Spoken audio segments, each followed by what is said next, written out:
working right now, so we're gonna try that again. Ladies and gentlemen, boys and girls, children of all ages, we're gonna have a good night tonight. What? They kind of check out real quick because, yeah, they get a little bit too spooked by this first one. Hold on to your butts for this first story, guys. Please follow me. We're going right down over here. That was Tony, the tour guide. Welcome to the show.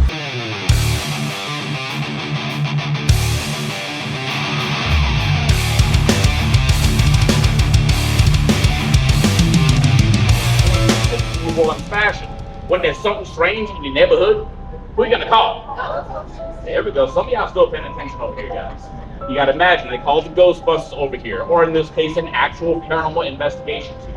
They come over here, do all their research, do all their seances and everything. They get in touch with the ghost of Pierre-Antoine Lebrun Jourdain. Turns out he's still haunting the place. He still thinks that this is his home. But he's seeing everybody else around him have all this fancy wine, have all this fancy food, have the time of their life, but they're not inviting him to the party. So he feels left out. He's gonna act out a little bit. But they come up with nice creative solutions to that predicament. There's actually a table in this restaurant that is now currently set up specifically for the ghost of Pierre. It is his table, it is his spot. He's got his little glass of wine, nice loaf of bread, it's his utensils, his chair. He's welcomed here once again. Now here's the fun thing about that table. It's got 5 place settings at it. You can reserve up to 4 of them if you so choose, guys. If y'all ever wanted to go dine with the dead, this place y'all want to go check out, guys. Like I said, highly recommend this restaurant. Now, we are about to continue a little tour. We're going right down up here. Let's go talk about some voodoo, ladies and gentlemen. Voodoo is actually a religion. It's a monotheistic religion. They believe in one God, just like Christians do, just like the people that practice Islam do. But you have to imagine, they also believe this one God doesn't really have a whole lot to do with day-to-day affairs. It's like he created the entire universe and like let it spin. But they also believe in these lesser deities called the Orisha or the Lawang. These are going to be these entities, these spirits that are in charge of your lesser things in life. Things like your love life, your finances, your job, things like that. So whenever you see somebody practicing voodoo, be it a drum circle, some sort of ritual with seashells, or candles, or statues, something like that, these are all going to be intercessory prayers to try to get some sort of peace, some sort of like little favor from the Orisha or the Lawang. Now, before I continue, guys, anybody here a fan of a TV show called American Horror Story? All right, season 3, covered? Yeah. All right, guys, you gotta imagine if y'all do enjoy that little TV show, y'all are familiar with my character in our city. Her name is Marie Laveau, the Voodoo Queen of New Orleans. She was a real person back in the 1830s. You have to imagine, she was known to have all this supernatural knowledge about everybody and everything in the French Quarter back then. But here's the thing, that little TV show, they took a lot of artistic liberties, but they got one thing right about it. She was, in fact, a hairdresser. Now, ladies, y'all might be able to help me out with this one. If y'all go down to the salon, y'all get y'all hair done, what's the first thing y'all are gonna start doing whenever y'all sit down? Exactly. Y'all laughing because y'all know it's true. Y'all sit down, y'all talk about everybody, y'all talk about everything. Marie Laveau's gonna have her own little private salon down here in the city. She's gonna have all these rich ladies from all over the place coming down. She's gonna pretend she don't speak much English. Oh yes, madame, trim here, trim here. But at the same time, she's taking in all that knowledge, taking in all that gossip, and she's gonna use that to her advantage. So let's say you're walking down the street one night, you bump into Marie Laveau, and you're like, oh, madame, how's it going? The spirit just told you, your daughter is pregnant, isn't she? Oh, but don't worry, I know. Don't worry, I know that she's not pregnant by anybody that she's married to. I'll keep that secret for you, but I might need a favor from you a little bit later on. That's how she got something in powers back. And on top of that, she had 2 daughters that, by all accounts, looked exactly like Jesus. What they're gonna do is all dress up in the exact same garb every single day, make their errands, make their groceries out in the French Quarter. So let's say you're walking down this street right over here, you see Marie Laveau, you make a right, you see another Marie Laveau. And you're gonna be like, oh wait, hold on, you can tell her, you got real voodoo magic going on. That's another way she got some of that powers going on back then, guys. If y'all are interested in the subject of voodoo or Marie Laveau, I highly recommend y'all go right around the corner over here. You're gonna see a little shop called Voodoo Authentic. That is by far the most authentic voodoo shop in the entire city of New Orleans. Everybody that works over there actually practices voodoo as their main religion, and also there is a functioning voodoo temple all the way in the back, guys. I believe they're open every single day from 11 to 7. So if you guys are here tomorrow, if y'all are interested in that, that's where y'all want to go. But for right now, we're gonna have a nice little break location. For the adults, we are gonna go right across the street to one of my favorite bars. This is Harry's Corner, a nice little local dive bar. This is gonna be where all the locals actually go and hang out. This ain't no Mardi Gras, Bourbon Street madness kind of stuff, guys. Now, it is adults only, just to say, but there are a couple of stools right across the way over here. If you got some young kids over here, y'all wanna go just hang out, enjoy the scenery and everything. I'll give y'all about 10 or 15 minutes to enjoy yourselves. What's up, guys? Joe Byron here, the Outland Photographer, and tonight we are on a ghost tour in New Orleans. What did I go and do? I bought liquor. Liquor, me, a beer drinker. But I had to because I had to celebrate this little guy here. Ghostbuster! This is my fine tour guide here. This is Towne. He suggested this, and I'm a man who pleases. There you go. Y'all enjoying yourselves so far? Yeah. That's what I want to hear. You'll see our review.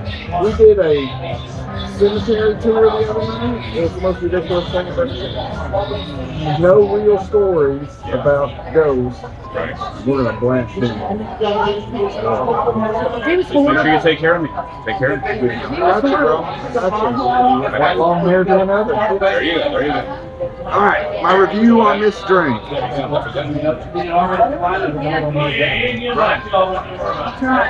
very marshmallowy. Very good. Yeah, it's very sweet. It's the rum. Yeah. Pineapple juice. It's good. Right. It has Rita's approval, and my mind is not made up yet.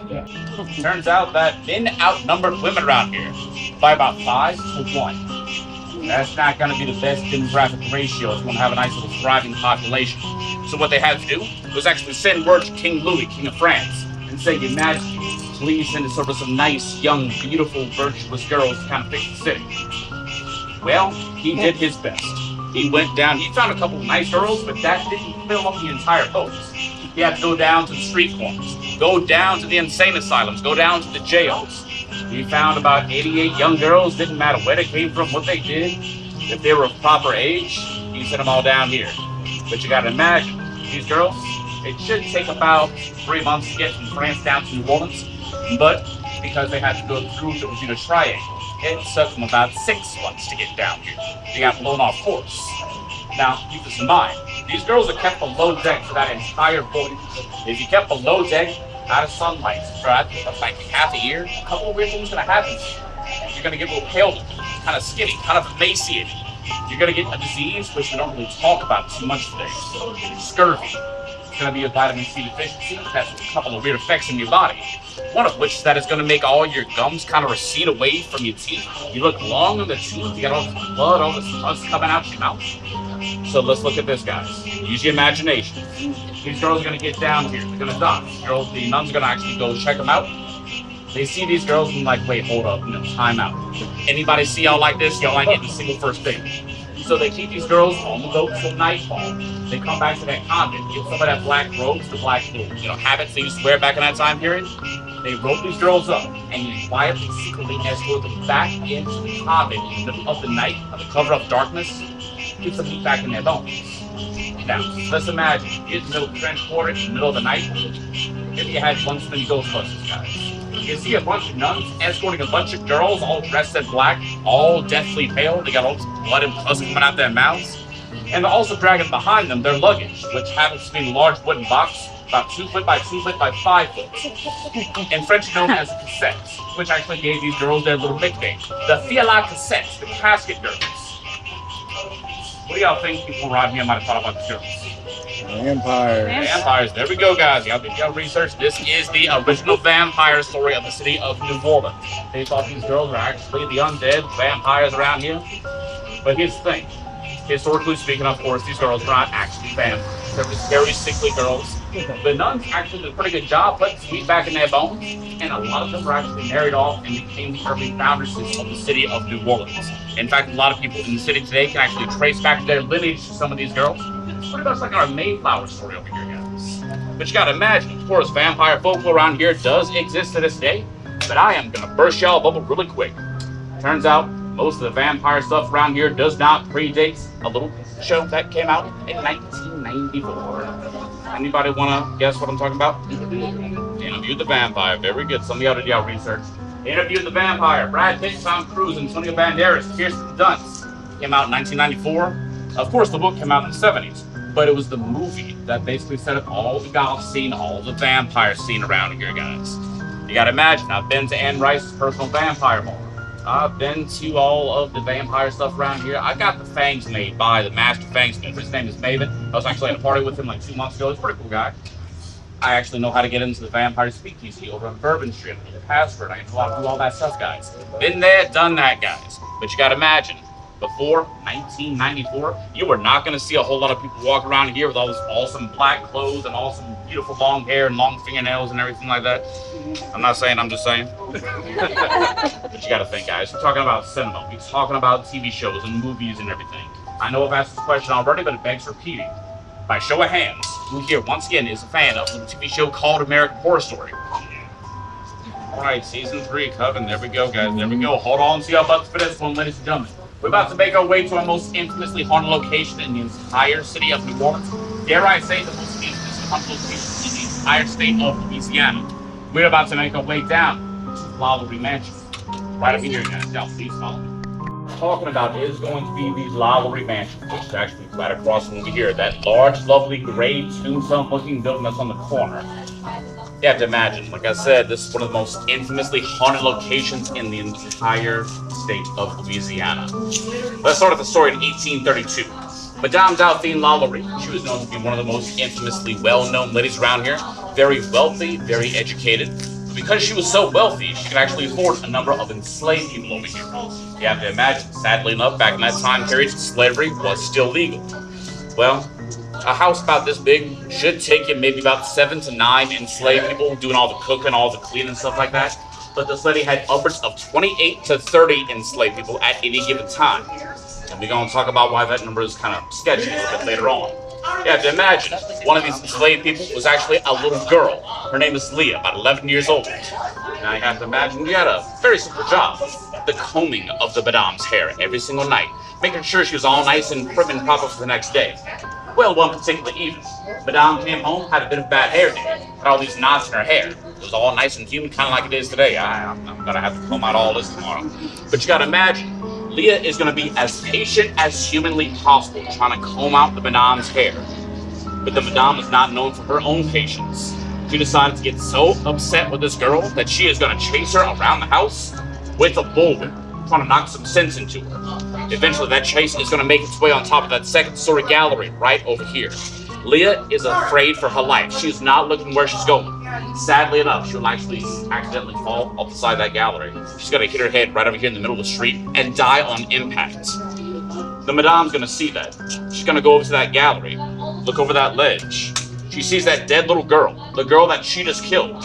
And she's going to say, "That's a shame. Now I need a new hairdresser." She had no sympathy for that little girl. She did not see her as a human. She dragged her dead corpse into the middle of the courtyard right over here, buries her into a shallow grave, wipes her hands on the whole situation. It's like nothing ever happened. Now here's the thing. That's not where the story even starts. Let's fast forward 2 years later, 1834, where the events of American Horror Story kind of kick off. The Madame is known for having all these fancy parties over here. If you were anybody who was anybody in the French Quarter back in that time period, you're going to be invited to one of these parties. Much like our ghost over at Muriel's, guys. Here comes that little quiz. I told y'all I was going to quiz y'all guys. Anybody here actually remember the guy's name at Muriel's? Pierre. Starts with an L. Pierre Antoine. Starts with an L. Leopardi. And then, lastly, Jordan. There we go, guys. Okay, group effort. I'll give y'all a C+ Now you gotta imagine, guys. They have all these fancy parties over here, like I said, until one particular evening. Fire is gonna break out in the kitchen area, which is actually right across the way where y'all see that no parking sign. That would have been the kitchen area back in that time period. Now, of course, if you got a fire in the French Quarter, you got a fire at a party at a giant mansion like this, you don't just stop the party.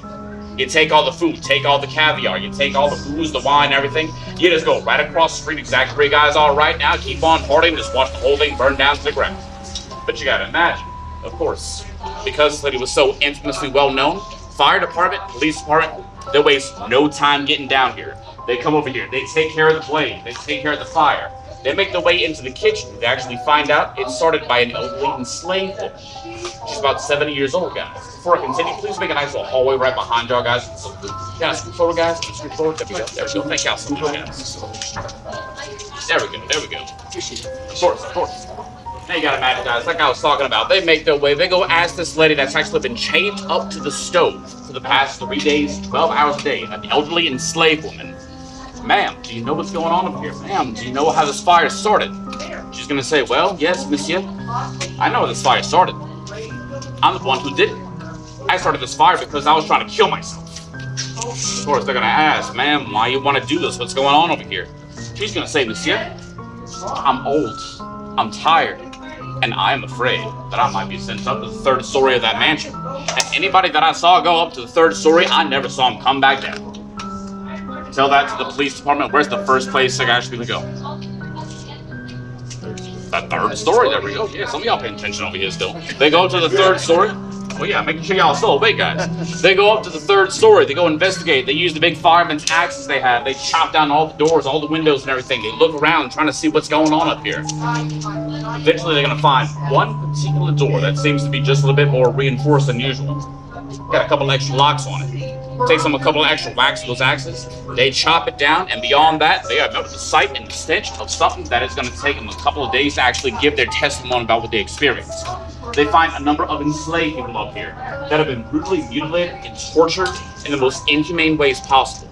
Some of them have their ears nailed down to the floor so they can't escape. Some of them have their hip and leg bones and muscles and ligaments taken apart, reconstructed, and put back together in such a way they had to walk sideways like a crab for the rest of their lives. Some of them have their arms, their spine, their entire skeletal system.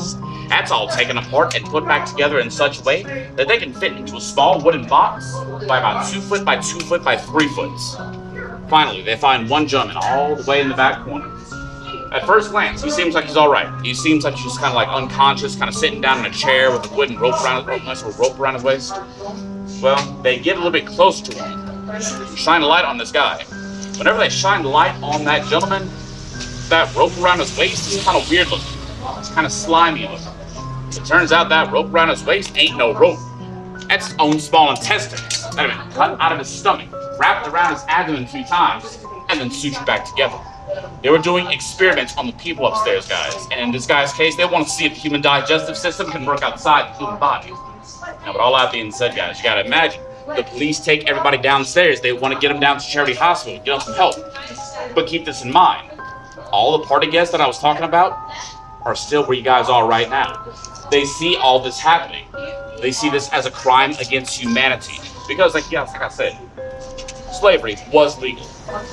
But you actually had a couple of rules you had to abide by. You had to give people adequate food, adequate shelter, adequate clothing, things of that nature. You couldn't just tear them apart like a rag doll. They still saw them as people, at least most of the people around here did. They saw this crime against humanity, and they wanted some revenge against the Lalarees. But the Lalarees already saw this coming. They had a nice little horse and buggy ready for them in a courtyard. They come blazing out of there, make their way all the way down the street right we get to the Mississippi River. They had a nice little ship already ready for them, which is kind of sketchy how that works out. They make their way down to Paris, France. They live out the rest of their life in peace and tranquility in Paris. No justice comes to the whole situation, at least in this lifetime. You gotta imagine, because of all these horrible things, these people can't get their revenge against the Lalarees. They do the next best thing. They take out their revenge against the house. They break in, they set small little fires. They break all the windows, all the doors, they loot the place. They leave it in this horrible, desolate state for about 40 years. No one wants anything to do with this place. People, even to this day, even in the French Quarter, including myself, we don't walk outside the street. You gotta imagine, of course, guys, over the years, because of the prime real estate value, people eventually are gonna buy it out, turn it into a couple of things. Everything from a girls' school, into a haunted saloon, into a furniture store, into a carpet buildings, and eventually into what it is today. One private residence. That is the largest privately owned residence in the entire French Quarter, about 11,000 square feet. Of course, you gotta imagine, here's the thing. Nobody can stand to live there for more than a couple of years at a time. Very interesting, though. I heard somebody actually ask me this at the bar break. Very interesting guy actually bought this place in 2007. Y'all might have heard this guy's name before. Y'all might have seen some of his movies. He's been in such movies as Con Air, Face Off. Oh yeah, Mr. Nicolas Cage. He bought this place in 2007. He just wanted to be the most eccentric guy like he usually is. I mean, we're talking about the same kind of guy that buys like T-Rex skulls and stuff like that. He bought this place. He wanted to buy the biggest, most haunted mansion in all of New Orleans. Well, he bought this place, and he lived here for a grand total of one night. He got so spooked out by this place that he actually had to buy the apartment building right across the way, just so we can look out the window and see his spooky building. Now, of course, he moved out a couple of years later. It's been owned by a couple of different people. Y'all can see the lights on right now. Pretty sure they're doing some kind of private party over here. That's going to be for a company that bought this place. They're trying to turn it into some kind of commercial thing or something like that. I'm not sure exactly what they're doing.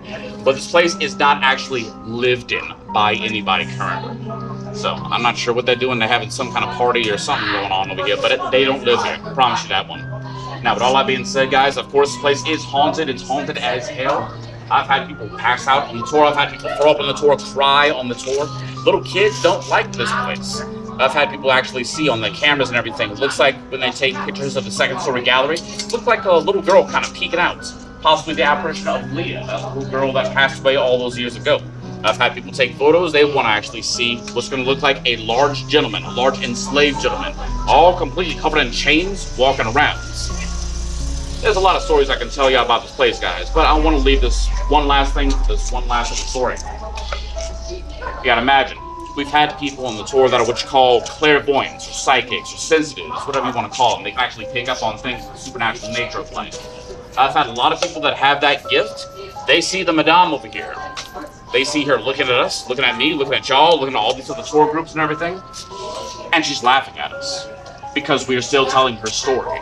She is still getting gratification of all the horrible things that you did that evening.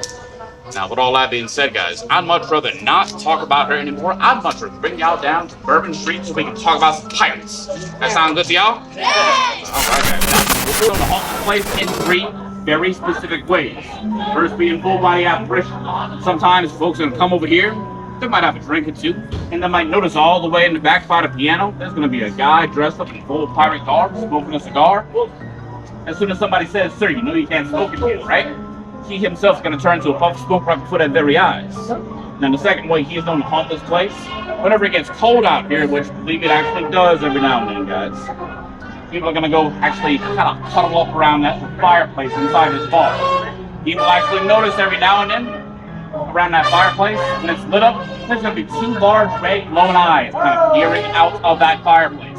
Possibly the apparition of someone or something that might still be guarding some treasure that might still be actually hidden beneath the bar. Now, the third way he's going to haunt this place, guys, there's going to be a special tale for the ladies. Turns out that Captain John Lafitte, while he was alive, he was a bit of a womanizer.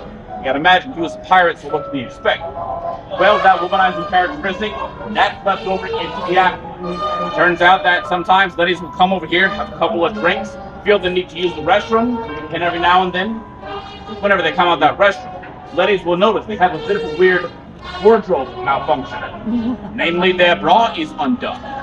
And of course, they come out there, they get freaked out, they go straight up to the bartender and say, "Sir, I just had this weird thing going on. Can you please check out the security footage?" "Yes, ma'am, I certainly will." They check it out for a couple of minutes, say, "Ma'am, I'm sorry, I don't see anything out of the ordinary. But have you heard about our pirate ghost?" And as soon as they hear the tale of Captain John Lafitte, they're like, "Oh, so it was just a horny pirate ghost." And as soon as they hear that tale, they're like, "Oh yeah, fine, okay, that's it. I'm gonna go back to the bathroom just to make sure it don't happen again." Imagine, guys, I've been talking about ghosts, I've been talking about pirates, I've been talking about voodoo, I've been talking about Nicolas Cage and everything. But the next thing I gotta tell y'all is gonna be by far the most terrifying thing y'all gonna hear from me tonight. Ladies and gentlemen, boys and girls, this is the end of the tour.